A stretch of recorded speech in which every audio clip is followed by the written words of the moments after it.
This is The Scoop for Monday. I'm Megan Bowman with the WMNF News headlines. Nikki Fried was re-elected Saturday as chair of the Florida Democratic Party. Her re-election comes at a turbulent time for the party after Democrats had their worst presidential election performance in the state since 1988. Fried, who was first chosen as chair in 2023, got more than 3/4 of the vote from the party executive committee over State Senator Audrey Gibson of Jacksonville.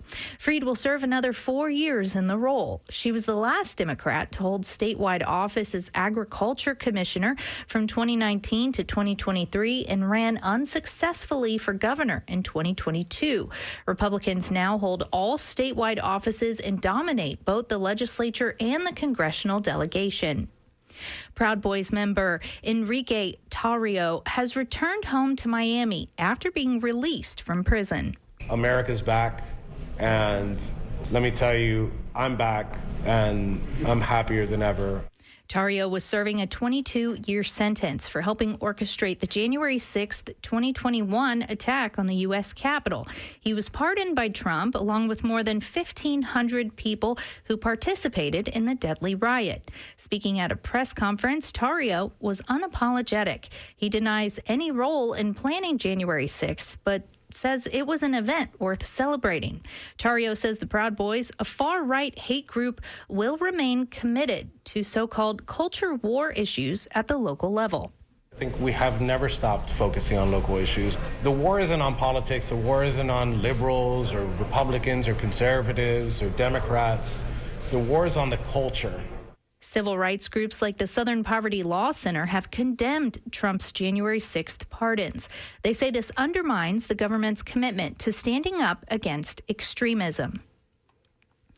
2 new animal cruelty task forces have formed in Northwest and North Florida, led by a forensic pathologist with the University of Florida's College of Veterinary Medicine.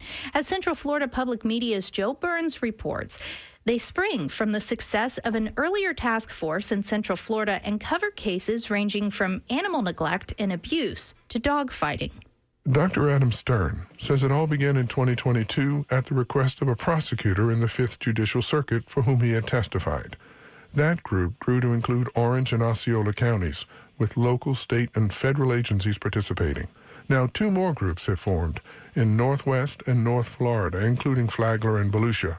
Stern says his UF team is working with more than 35 counties. He says they aim to give animal victims a voice. So that at the end of the day, when the case does get prosecuted, we can ensure that we've not only talked about the case, but we've gotten the evidence analyzed as best as we possibly can. Stern says the groups meet 4 times a year for education and discussion, but the connections and communication among prosecutors, investigators, and veterinarians are also important.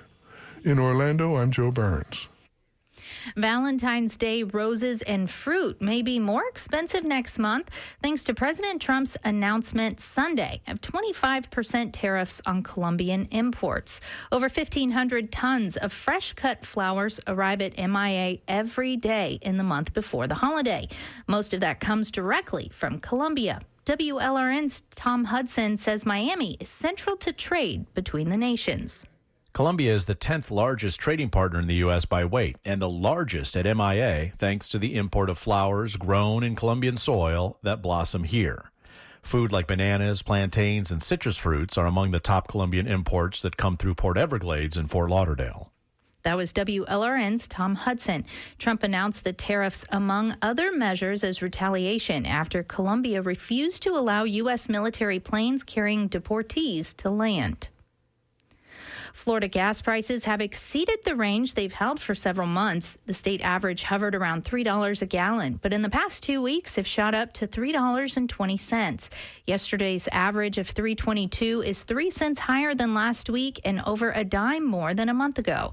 AAA Auto Club spokesperson Mark Jenkins says prices will continue to fluctuate, but no significant measure of relief appears on the way.